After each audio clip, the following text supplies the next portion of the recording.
1000 ஆண்டுகளுக்கு முன் தமிழர்கள் அறத்தையும் வீரத்தையும் தமது உடைமைகளாக கொண்டவர்கள். பகைவரை அஞ்சச் செய்யும் வீரம், அஞ்சியோடும் பகைவரை துன்புறுத்தாத அறம்.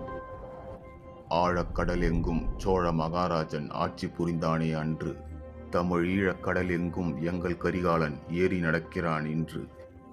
Chola's history proudly presents Chola நாட்டின் பொற்காலத்தின் பாகம் 2.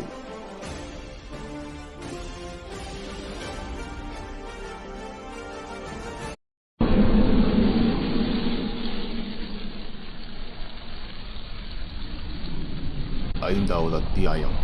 சுந்தர சோழரின் புதிய ஆட்சி முறை, திறமைக்கு வாய்ப்பு. சுந்தர சோழரின் ஆட்சி காலத்தில் சில குறிப்பிடத்தக்க புதிய ஆட்சி முறைகள் அறிமுகப்படுத்தப்பட்டன. அவரது ஆட்சி காலத்தில் ஏற்பட்ட சில மாற்றங்கள் மற்றும் சோழ பேரரசின் வளர்ச்சியை கருத்தில் கொண்டு அவர் பின்பற்றி இருக்கக்கூடிய சில புதிய ஆட்சி முறைகள். அதில் ஒன்றுதான் பரம்பரை நியமனங்களை முற்றிலும் தவிர்த்தது. வந்தியத்தேவனுக்கும் குந்தவைக்கும் இடையேயான காதல் சோழ தேசத்தில் எவ்வித தாக்கத்தை ஏற்படுத்தப் போகிறது? இனி நடக்க இருப்பது. சுந்தர சோழர் அவரது மகன் ஆதித்த கரிகாலனிடம், மகனே ஆதித்தா, நாம் ஆலோசனை கூட்டம் ஒன்று நடத்தப் போகிறோம். சிற்றரசர்களும் அமைச்சர்களும் கூடிய விரைவில் தஞ்சைக்கு வந்தடைவார்கள். தந்தையே, இந்த ஆலோசனை கூட்டம் எதற்காக என்று தெரிந்து கொள்ளலாமா? மகனே ஆதித்தா, இந்த சோழ தேசத்தை மேலும் விரிவுபடுத்துவதற்காக, மக்களின் வளர்ச்சிக்காக, வணிகத்திற்காக, இந்நாட்டின் வளர்ச்சிக்காக. தந்தையே, அப்படி என்றால் நான் ஒன்று கூறலாமா? இதுவும் மக்களின் வளர்ச்சிக்காகத்தான்.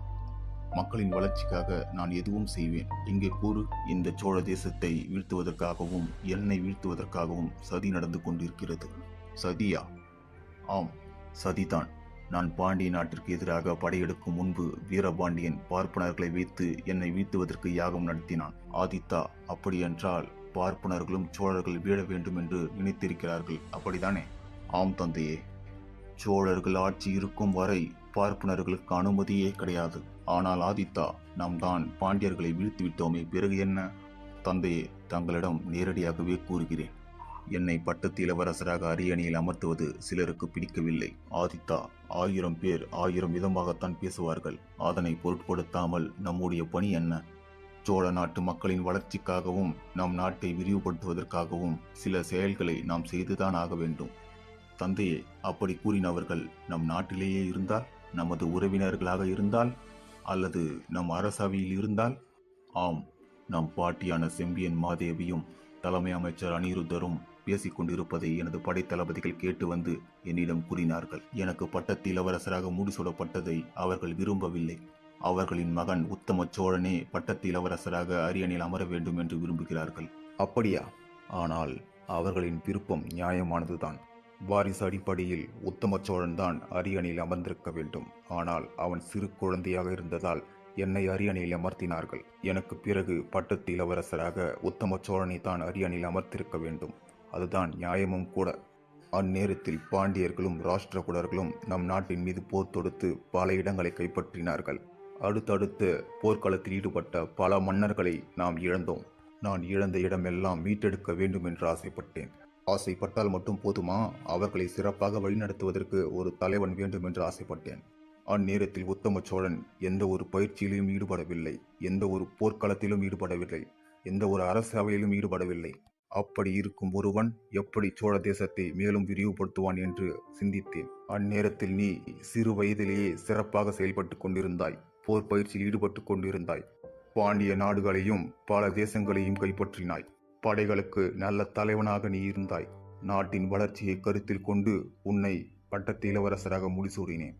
ஆதித்தா, உனது பாட்டியான செம்பியன் மாதேவியை என்னால் ஒன்றும் செய்துவிட முடியாது. அவர்களின் கோபம் நியாயமானதுதான். ஆனால் தலைமை அமைச்சர் அனிருத்தரை என்னால் எதுவும் செய்ய முடியும்.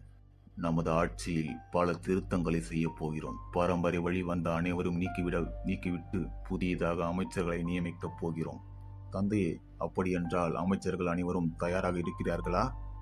அதற்கான அமைச்சர்களை நான் எப்பொழுதோ புதியதாக நியமித்து விட்டேன். ஆதித்த கரிகாலன் வந்தியத்தேவன் படைத்தளபதியிடம், படை வீரர்கள் அனைவரும் போருக்கு தயாராக இருக்கிறார்களா? தயாராக இருக்கிறார்கள் இளவரசே. படைத்தளபதி, ராஷ்டிரகூடர்கள் எனது பாட்டன் ராஜாதித்தனை எப்படி வீழ்த்தினார்கள் என்று நினைவிருக்கிறதா? இளவரசே, அதனை மறக்க முடியுமா? ராஷ்டிரகூடர்கள் அந்நாட்டை சுற்றியுள்ள 4 தேசங்களுடனும் கைகோர்த்து போரிட்டார்கள். இருப்பினும் அவர்களால் வெற்றி பெற முடியவில்லை. ஆகையால் சூழ்ச்சி முறையை கையாண்டார்கள். ராஷ்டிரகூட மன்னன் அந்த ராஜாதித்யனிடம் தப்பித்து விட்டான். ஆனால் இந்த ஆதித்யனிடம் தப்பவே முடியாது. நான் அடுத்ததாக நம் நாட்டை சுற்றியுள்ள 4 தேசங்களுடனும் போரிட்டதற்கு இதான் காரணம். ராஷ்டிரகூட மன்னன் 3ஆம் கிருஷ்ணன் என்னை நேருக்கு நேர் நின்றுதான் போரிட வேண்டும். அவர்கள் கைகோர்ப்பதற்கு யாரும் இருக்கக்கூடாது. ராஷ்டிரகூடர்கள் மட்டும்தான் சதி செய்வார்களா? இதுவும் ஒரு விதமான சதிதான். ஆதித்தா, இவர்கள்தான் புதியதாக நியமிக்கப்பட இருக்கும் அமைச்சர்கள். தந்தையே, இவர்களை ஏன் நியமிக்க வேண்டும்? அப்படி கூறாதே ஆதித்தா. இவர்களின் திறமையை நான் பல நாட்களாக கவனித்துக் கொண்டுதான் இருக்கிறேன். ஆலோசனை கூட்டத்தில் பார், இவர்களின் திறமை நன்றாக தெரியும். இனி நான் பார்த்துக் கொள்கிறேன். களைகளை முற்றிலும் அறுவடை செய்துவிட்டு புதியதாக விதைகளை நடுவோம். தஞ்சை அரண்மனையில் சிற்றரசர்கள், அமைச்சர்கள், படைத்தளபதிகள் என அனைவரும் வந்துவிட்டார்கள். சுந்தர சோழரும் ஆதித்த கரிகாலரும் அவைக்கு செல்கிறார்கள். நாட்டின் வளர்ச்சிக்கு இது முக்கியமான ஆலோசனை கூட்டம். முதலில் வணிகங்களை உயர்த்துவதற்கும் வருமானத்தை உயர்த்துவதற்கும் இதுவரை என்ன செய்தீர்கள், இப்பொழுது என்ன செய்ய போகிறோம் என்று கூறுங்கள். சோழ நாட்டு மன்னருக்கு என்னுடைய முதல் வணக்கம். அரசே, விவசாயத்தை அதிகப்படுத்தி உள்ளோம். அதன் மூலமாக போதுமான வருமானம் நமக்கு கிடைக்கிறது. அதிகமான கோவில்களை உருவாக்கி இருக்கிறோம். இதன் மூலமாக வருமானம் கிடைக்கிறது. அனைவருக்கும் வருமானம் கிடைக்க வேண்டும் என்பதற்காக பயிரிடுவதற்கு நிலம் கொடுத்திருக்கிறது. அமைச்சர்களே, போதும் போதும், இவையெல்லாம் செய்திருக்கிறீர்கள். ஆனால் மக்கள் அனைவரும் பயனடைந்தார்களா? எவ்வளவு மக்கள் பயனடைந்தார்கள்? அதற்கான விவரங்களை கூறுங்கள். அரசே, அதற்கு சில கால அவகாசம் தேவைப்படும். சரி அமைச்சர்களே, இனி நான் கூறுவதை கேளுங்கள். முதலில் நமது ஆட்சியில் பல திருத்தங்கள் கொண்டு வரப்போகிறோம்.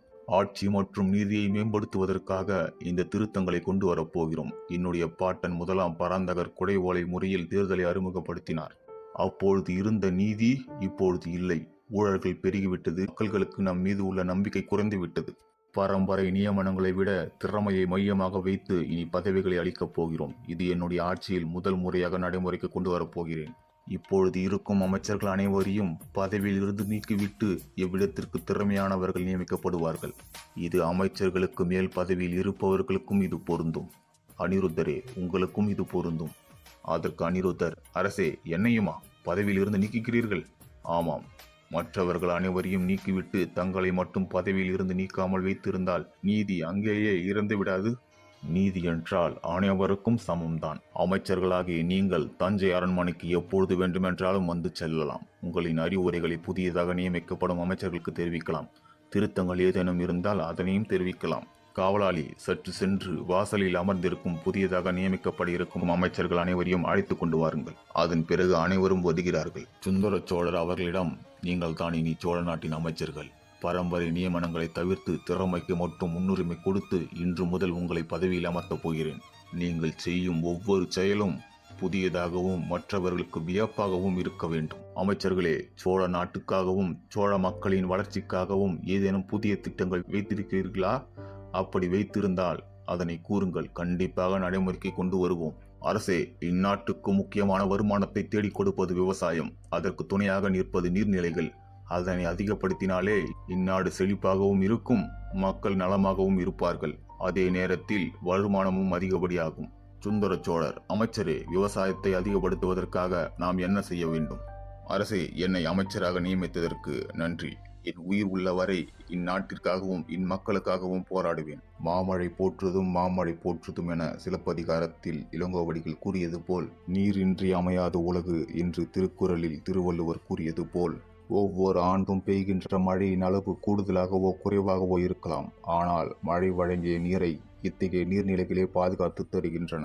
அகழி, ஆழிக்கிணறு, உறைக்கிணறு, அணை, ஏரி, குளம், உருணி, கண்மாய், கேணி என பல்வேறு நீர்நிலைகளை என அதிகப்படுத்த வேண்டும். மழை உழவுக்கு உதவுகிறது. விதைத்த விதை 1000ஆக பெருகுகிறது. நிலமும் மரமும் உயிர்கள் நோயின்றி வாழ வேண்டும் என்ற நோக்கில் வளர்கின்றன. மனித வாழ்வின் அடிப்படை தேவைகள் உணவு, உடை, உறைவிடம். இவற்றுள் முதல் இரண்டும் வேளாண்மையை ஆதாரமாக கொண்டவை. வேளாண்மையோ நீரை அடிப்படையாக கொண்டது. மழை நீரை ஆற்று நீர், ஊற்று நீர் ஆகியவற்றை சிறிய பெரிய நீர்நிலைகளில் சேகரிக்க வேண்டும். அதனை வேளாண்மைக்கு பயன்படுத்த வேண்டும். ஒவ்வொரு வட்டாரத்தின் நில அமைப்பு, மண்வளம், மக்கள் தொகை ஆகியவற்றை கருத்தில் கொண்டே நீர்நிலைகளை வடிவமைக்க வேண்டும். எந்த இடத்தில் வயல்கள் அதிகமாக இருக்கிறதோ அந்த இடத்தில் ஏரிகளும் குளங்களும் பாசனத்திற்காக அமைக்க வேண்டும். ஆற்றில் இருந்து பிரியும் கால்வாய்களின் எண்ணிக்கையை அதிகப்படுத்த வேண்டும். ஆங்காங்கே நீர்ப்பாசன தொட்டிகளை அமைக்க வேண்டும். நீர்ப்பாசன தொட்டிகள் அனைத்தும் கால்வாயில் நீரின் வரத்து இல்லை என்றாலும் நீர் தேங்கும் வண்ணம் அதனை உருவாக்க வேண்டும். அப்படி உருவாக்கினோம் என்றால் மக்களுக்கும் விவசாயத்திற்கும் நீர் பற்றாக்குறையே இருக்காது. விவசாயமும் பெருகும். அதன் மூலமாக சோழ நாட்டிற்கு வருமானமும் பல மடங்கு உயரும். அதற்கு சுந்தர சோழர், அமைச்சரே, இதையெல்லாம் எப்படி தெரிந்து கொண்டீர்கள்? சோழ தேசத்தில் உள்ள பாடசாலையில் தான் கற்றுக்கொண்டேன். என்னை போல் பல மாணவர்களை உருவாக்க வேண்டுமென்றால் பாடசாலைகளின் எண்ணிக்கையை அதிகப்படுத்துங்கள். அமைச்சரே, இதனை உடனடியாக நடைமுறைக்கு கொண்டு வருவோம். அடுத்ததாக நடைமுறைக்கு கொண்டு வரும் திட்டங்கள் ஏதேனும் இருக்கிறதா? ஆம் அரசே, வருவாயை அதிகப்படுத்துவதற்காக வரிக்கு உட்பட்ட நிலம், வரிக்கு உட்படாத நிலம் என்று 2 வகையாக பிரிக்க வேண்டும். வரிக்கு உட்பட்ட நிலங்களை 5 1 பங்கினை வரியாக செலுத்த வேண்டும். அது மட்டும் இல்லாமல் விவசாயிகளின் வசதிக்கேற்ப வரியினை வசூலிக்க வேண்டும். இதன் மூலமாக சோழ தேசத்திற்கு மேலும் வருமானம் கிட்டும். அமைச்சரே, இதுவும் நல்ல ஆலோசனைதான். அனிருத்தரே, இதுவரை வரிக்கு உட்பட்ட நிலங்கள் வைத்திருக்கும் அனைவரும் வரியினை சரியாக செலுத்துகிறார்களா? அதனை இதுவரை கவனித்தீர்களா? அரசே, இதனை வரி மற்றும் வருவாய்த்துறை அமைச்சரிடம்தான் கேட்க வேண்டும். அனிருத்தரே, அவர்கள் மக்களை கவனிக்கிறார்கள். அமைச்சர்களை கவனிப்பதற்காகத்தானே நீங்கள் இருக்கிறீர்கள். அப்படி என்றால் இப்பொழுதுதான் கேட்கப் போகிறீர்கள், அப்படித்தானே? அமைச்சரே, இதுவும் நல்ல ஆலோசனைதான். உடனடியாக நடைமுறைக்கு கொண்டு வரலாம். வேறு ஏதேனும் திட்டம் இருக்கிறதா? இந்த சோழ தேசத்தில் தலைமை நீதிபதியாக இதுவரை தாங்கள் தான் இருக்கிறீர்கள். மக்களின் சிறிய சிறிய தகராறுகள், குறைகளுக்கு கூட தங்களிடம்தான் வருகிறார்கள். அதனை குறைப்பதற்காக 2 அதிகாரிகள் நியமிக்கப்பட்டு சிறு சிறு தகராறுகளை கிராம சபையில் தீர்வு காணப்பட வேண்டும். அவ்விடத்திலேயே அதிகாரிகளால் தண்டனை வழங்கப்பட வேண்டும். பெரிய தகராறுகள் மட்டும் தலைமை நீதிபதியான தங்களிடம் தீர்வு காண வர வேண்டும். இதன் மூலமாக மக்களின் பிரச்சனைகளுக்கு உடனடியாக தீர்வு காண முடியும். அரசே, ஒவ்வொரு கிராமத்திலும் கிராம சபை நிர்வாகத்தை அமைக்கப்பட வேண்டும். இந்த நிர்வாகத்தில் ஒவ்வொரு கிராமங்களில் உள்ள குளங்கள், ஏரிகள், கால்வாய்கள், சாலைகள், கல்விக்கூடங்கள், கோவில்கள், நிலங்கள் இவை அனைத்தையும் பட்டியலிட்டு அதனை பராமரிக்கப்பட்டு பாதுகாக்கப்பட வேண்டும். ஒவ்வொரு கிராமங்களில் உள்ள விவரங்களை அரசரிடம் நிர்வாகம் தெரியப்படுத்த வேண்டும். இதில் ஏதேனும் குறைகள் இருந்தாலும் தெரியப்படுத்த வேண்டும். இதன் மூலமாக மக்களுக்கு நம் ஆட்சியின் மீது நம்பிக்கை வரும். அமைச்சரே, அருமையான ஆலோசனை. இதனை உடனடியாக செயல்படுத்துவோம். அமைச்சர்களே, மக்களின் வளர்ச்சிக்காகவும் நாட்டின் வளர்ச்சிக்காகவும் வேறு ஏதேனும் திட்டங்கள் இருக்கிறதா? அரசே, சோழ மன்னர்கள் பல உருவாக்கிய கோவில்களை சீரமைக்க வேண்டும், புதுப்பிக்க வேண்டும். வருங்காலத்திற்கு இதனை முழுமையாக கொண்டு செல்ல வேண்டும். அதிகப்படியான கோவில்களை உருவாக்க வேண்டும். இதன் மூலமாக இந்நாட்டில் உள்ள பல கோவில்கள் வளர்ச்சி அடையும். கலை மற்றும் கலாச்சாரம் பெருகும். இலக்கியத்தில் வளர்ச்சி ஏற்படும். இதன் மூலமாக வரும் கலைஞர்களையும் புலவர்களையும் ஊக்குவிக்கப்பட வேண்டும். சோழ வம்சத்தின் கட்டிடக்கலைகளை அனைவருக்கும் தெரியப்படுத்த முடியும். அமைச்சரே, நாம் உருவாக்கப்படும் கோவில்களும் கட்டிடக்கலைகளும் மற்றவர்களுக்கு சவால் விடும் வண்ணம் இருக்க வேண்டும். நாம் மறைந்து போனாலும் நமது புகழை என்றும் பேச வேண்டும். அதற்காகவே இத்திட்டத்தை செயல்படுத்துவோம். ஆதித்த கரிகாலன், தந்தையே, இந்த சோழ தேசத்தை மேலும் விரிவுபடுத்துவதற்கு முதலில் நம் படை வீரர்களை விரிவுபடுத்த வேண்டும். ஒவ்வொரு போரிலும் பல வீரர்களை இழக்கின்றோம். இப்படியே சென்றால் கடைசியில் நம்மால் எந்த நாட்டையும் கைப்பற்ற முடியாது. காலாட்படைகளையும் அவர்கள் உபயோகப்படுத்தும் கவசங்களையும் மேலும் வலிமையாக உருவாக்க வேண்டும். அதனை நாமே உருவாக்க வேண்டும். ஆதித்தா, இத்திட்டம் நடைமுறையில் தான் இருக்கிறது. மேலும் வலிமையாக உருவாக்குவதற்கு தனியாக நிதியை ஒதுக்கலாம்.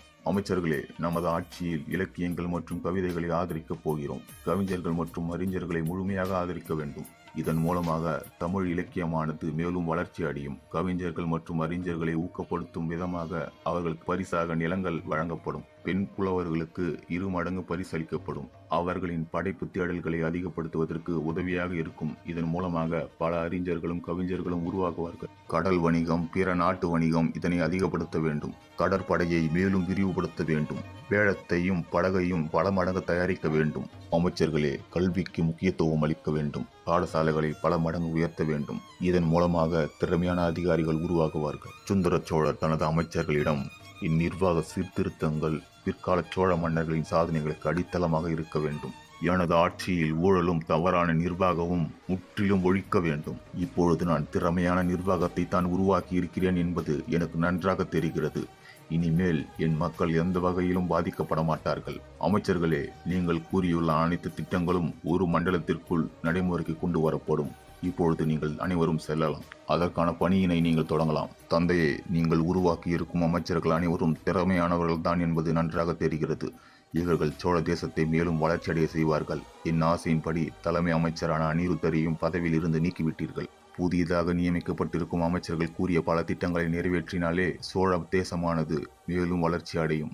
மகனே ஆதித்தா, நாட்டு மக்களின் வளர்ச்சியை நான் பார்த்துக் கொள்கிறேன். நாட்டை மேலும் விரிவுபடுத்துவதை நீ பார்த்துக்கொள். ராஷ்டிரகூட நாட்டை சோழ நாட்டிற்கு கீழ் கொண்டு வர வேண்டும். அந்நாட்டில் புலிகொடியை பறக்கச் செய்ய வேண்டும். தந்தையே, ஆடு புலி ஆட்டத்தில் கவனமாக காய்களை நகர்த்தி கொண்டுதான் இருக்கிறேன். மின்னலை பிடிக்கும் வீரனாலும் என்னுடைய அம்பினை எதிர்க்க முடியாது. சுந்தர சோழர் தனது ஆட்சி காலத்தில் சோழ பேரரசை ஒரு வலிமையான சக்தியாக மாற்றினார். அவர் பின்பற்றிய ஆட்சி முறைகள் சோழர்களின் பொற்காலத்திற்கு அடித்தளமாக அமைந்தன. அமைச்சர்கள் அனைவரையும் பணியில் இருந்து நீக்கிவிட்டார். சோழ தேசத்தில் மேலும் என்ன நடக்கப் போகிறது? போர்க்களத்தில் யார் வெல்லப் போகிறார்கள்? ராஷ்டிரகூடர்களா, சோழர்களா என தெரிந்து கொள்ள எங்களுடன் சேர்ந்த அடுத்த அத்தியாயத்தில் சோழர்களை மீண்டும் சந்திக்கலாம். தேங்க்ஸ் ஃபார் வாட்சிங்.